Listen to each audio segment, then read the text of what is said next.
Hello friends, welcome back to the new video. In this video guys, we are going to talk about how to on do not disturb in Vivo phone. Guys, you want to on guys do not disturb mode in your Vivo phone, so guys you can on. And guys, now let's see how to on do not disturb in Vivo phone.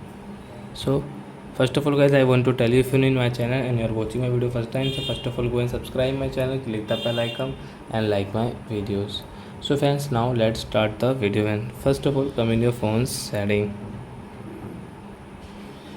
Guys, click on sound setting and guys click on do not disturb, and guys you can on your do not disturb from here guys.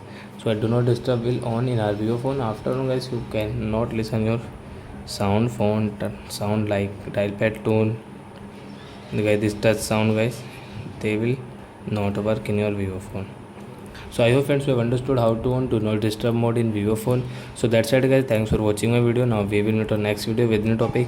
Before going, please go and like my video, subscribe my channel. Bye bye friends.